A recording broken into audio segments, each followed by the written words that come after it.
Hello, and welcome to Schmidy's Guide to E5 Healing in Secret World Legends. This guide will be going over the build and the gear that I would think you'll be using as an E5 Plus healer, as well as some of the gadgets that I think are most useful.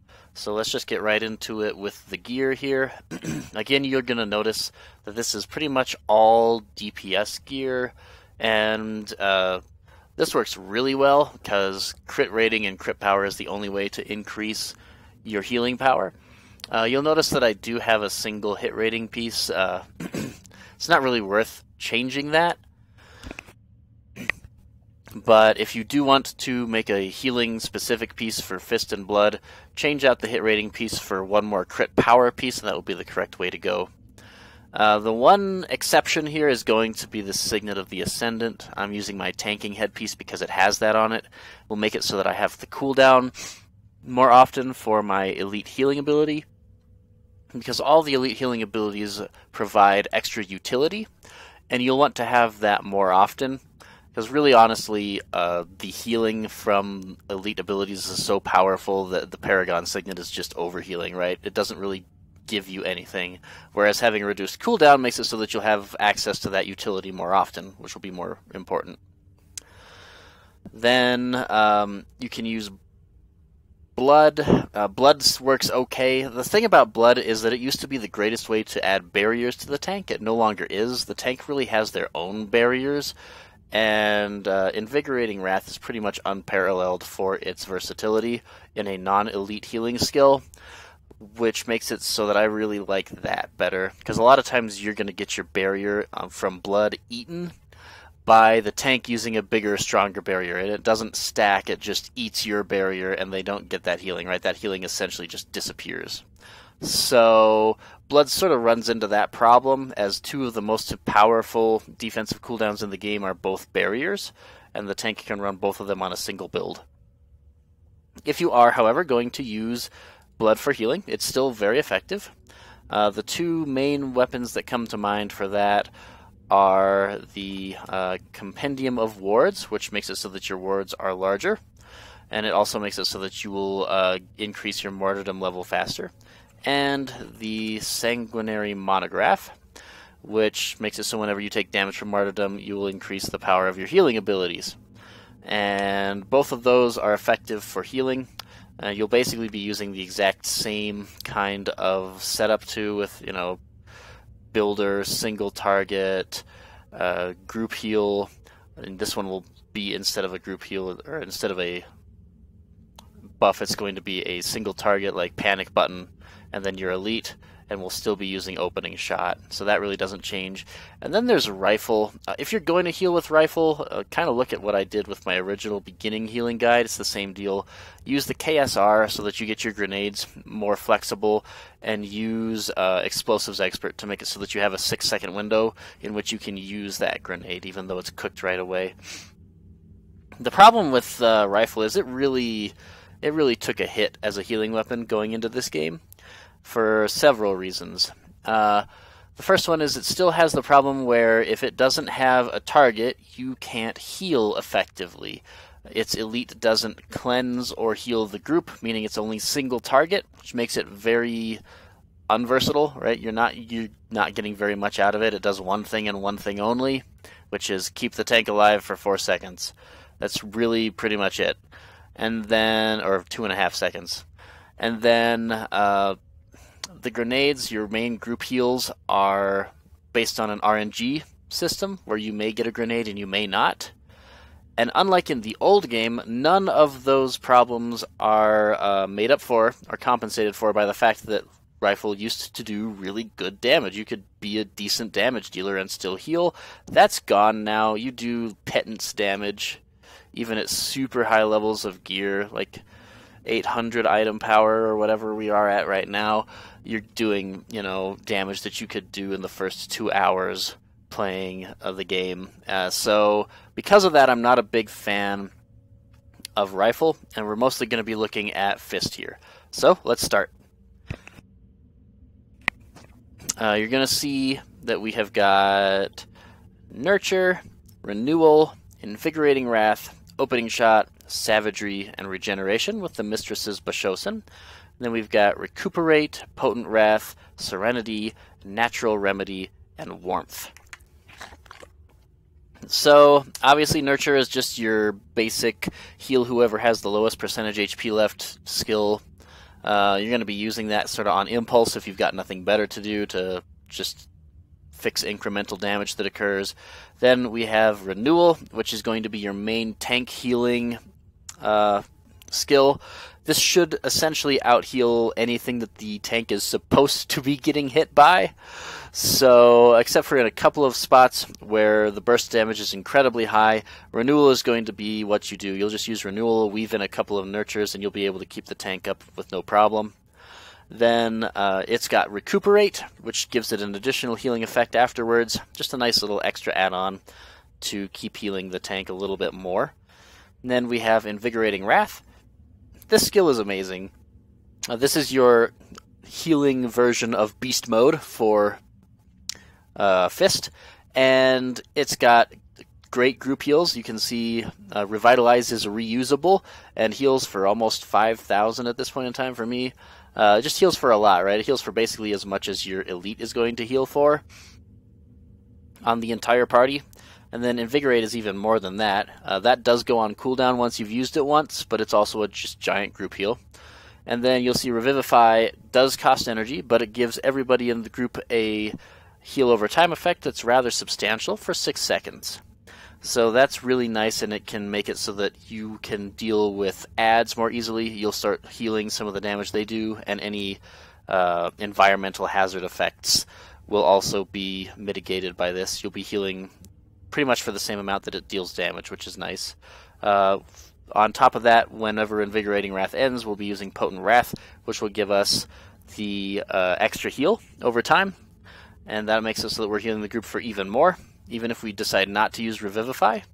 And speaking of skills from the Invigorating Wrath, Serenity, this passive skill, actually gives us an extra active skill that we can use during Invigorating Wrath. It's just this, as you can see, gigantic single-target panic button heal that allows you to heal for an absurd amount, right? Even if you're using that at the very end of Invigorating Wrath, you're going to be healing for somewhere between 6,000 and 9,000. If you use it right away as just a straight panic button, you're healing for almost 20,000 at my level of gear at this point in time.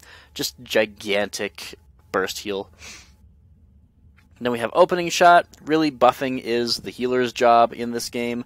You do not want your DPS wasting their valuable, very limited skill slots slotting any buffs, so you're going to be using Opening Shot and Savagery.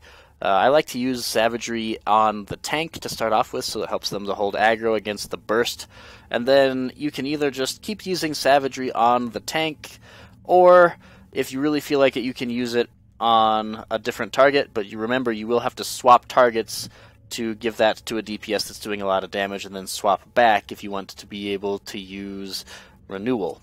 So just keep that in mind. Then we have Regeneration, great group heal, great cleanse, gives us a heal over time effect afterwards to keep healing us, and the group to get rid of residual damage if you keep on taking damage after the original burst of the healing. And then Natural Remedy makes it so that it heals for even more. And on top of that, it also gives any extra overhealing to a group member who hasn't been fully healed. So generally, this also winds up being a very powerful panic button, because you, as the healer and the DPS, will be at nearly full health. So all that extra 5,000 health that would have gone to each one of you all goes to the tank at the same time. So this also works as a panic button.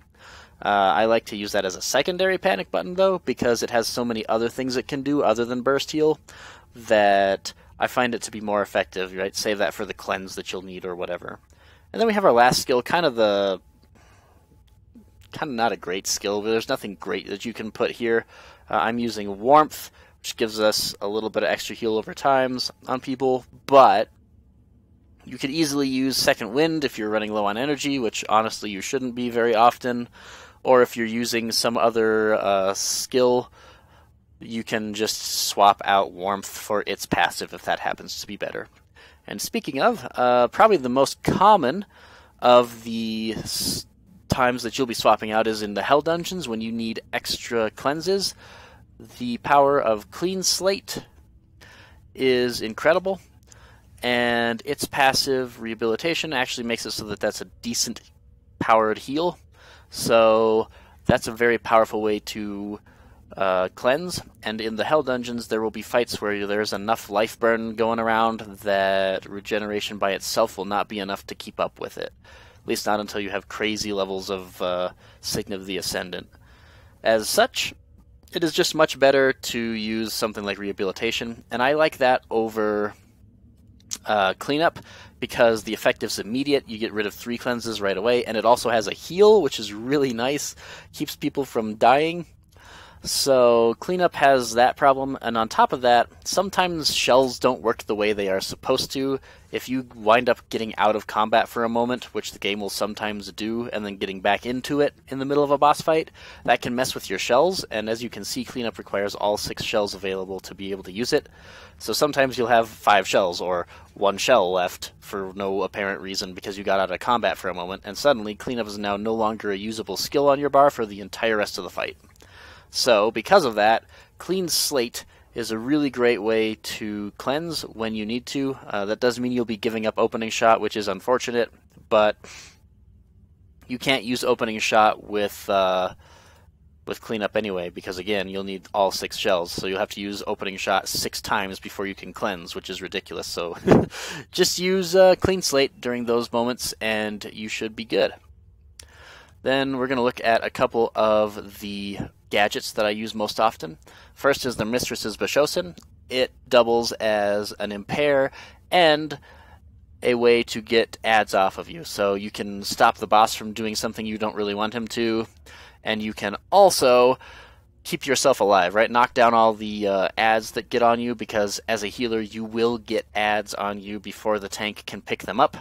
And this will make it so that you can knock them down and the tank will be able to pick it up. It can be the difference between the ads crushing your skull in and the tank being able to easily run over, pick them up, and everything will be fine.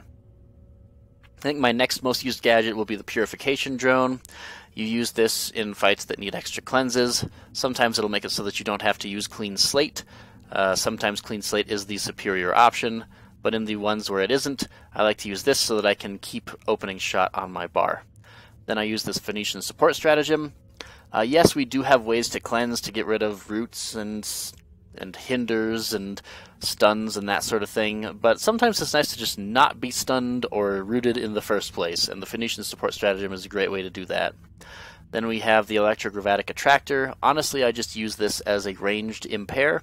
Since you can be far away from your targets, you can be out of the main fray and still heal, because all the healing weapons have really long ranges. This is a great way to still have that ability to impair, while not actually being in the way. Then we have the Compact Catastrophe Shelter.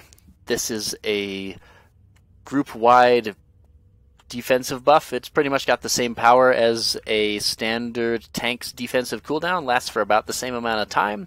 So you can use this as a defensive cooldown for the tank, but everybody else can take advantage of it as well, so that makes it pretty nice.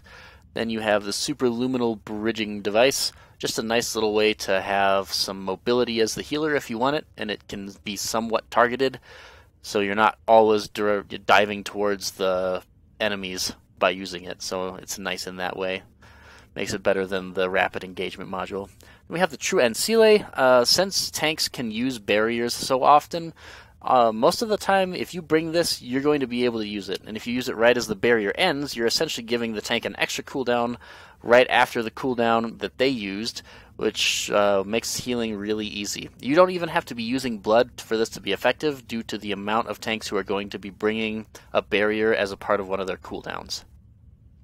The only other thing that I really ever use at all is the Electromagnetic Destabilizer. Sometimes it's nice to be able to purge the boss for the tank, because sometimes having the tank do all the impairs and all the cooldowns and all the purges is just kind of crazy and unreasonable. So it's nice to be able to say, hey, I can purge its Zama's Wrath, I can purge Tidewall. It doesn't really affect much of anything. So those are the gadgets that I expect that you'll be using, and some of the builds that I think are some of the skills that I think are most effective for healing. And I will be releasing this along with a couple of other guides while we are getting close to the new South Africa content, and I hope to see you there.